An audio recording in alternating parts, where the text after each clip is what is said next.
बच्चों को लेकर माता-पिता के सामने हर रोज़ कोई न कोई समस्या आती है।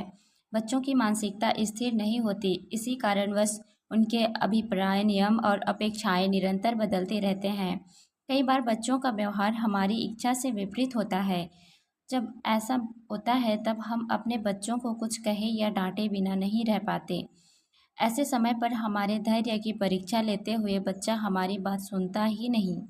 ऐसी परिस्थिति में हम जो भूमिका अदा करते हैं, उसी के अनुरूप हम सफल या असफल माता-पिता कहलाते हैं। माता-पिता के इन दोनों रूपों के बीच हम अपने बच्चे को श्रेष्ठ बनाने का स्वप्न देखते हैं। बच्चों की ऐसी किसी भी समस्या के प्रति दोनों तरह के माता-पिता का व्यवहार कैसा होता है और उससे बच्चे के विचार और व्यवहार पर कैसा असर होता है, वह हम आगे देखेंगे। इस ऑडियो बुक में बच्चा सफल माता-पिता और असफल माता-पिता के ऐसे 3 प्रमुख पात्र हैं, तो आइए इनसे मिलते हैं। बच्चा। बड़े लोग मुझे बच्चा समझते हैं क्योंकि मैं छोटा हूँ। मेरी समस्या यह है कि मेरे मम्मी-पापा समस्याग्रस्त हैं। मैं इसलिए हैरान हूँ क्योंकि वे हैरान हैं। मैं इस दुनिया में शरारतें करने, परीक्षा में फ़ेल होने या मम्मी-पापा को परेशान करने नहीं आया हूँ। मैं तो इस दुनिया में नया हूँ। इस दुनिया के बारे में मुझे क्या पता? मुझे तो जो ठीक लगे वैसे व्यवहार करता हूँ। लेकिन मुझे यह समझ नहीं आ रहा है कि मेरे मम्मी-पापा लोगों को जो अच्छा लगे ऐसा ही व्यवहार क्यों करते हैं।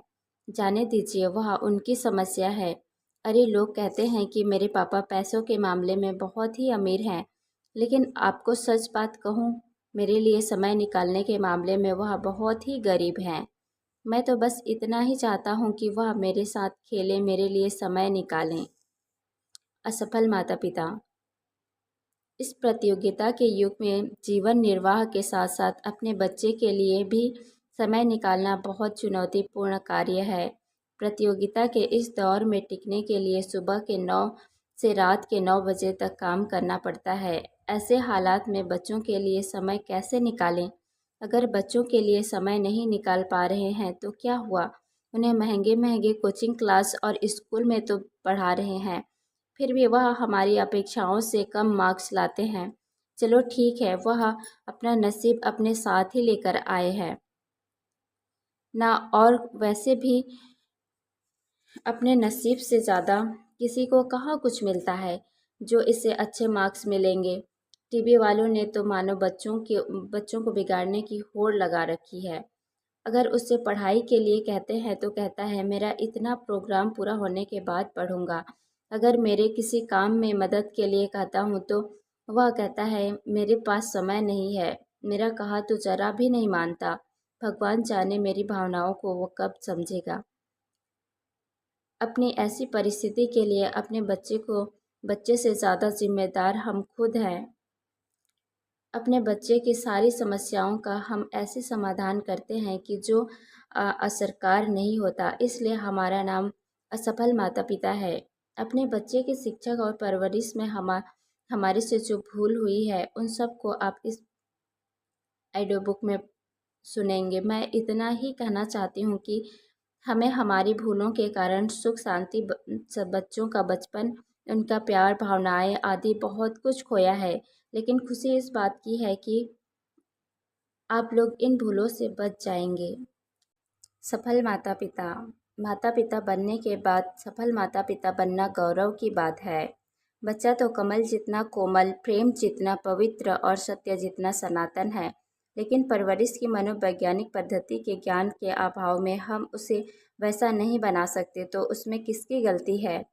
हम उसे जितना चाहिए उतना प्यार और समय देते हैं। हम पर भरोसा करके भगवान ने उस छोटे से बच्चे को हमारे पास भेजा है।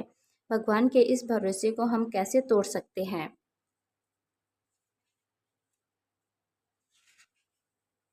हम हमेशा बच्चे के व्यवहार को नहीं, पर उसके मन को देखने का प्रयास करते हैं। उसकी गलती को सुधारने से पहले हम अपनी गलती सुधारने का प्रयास करते हैं।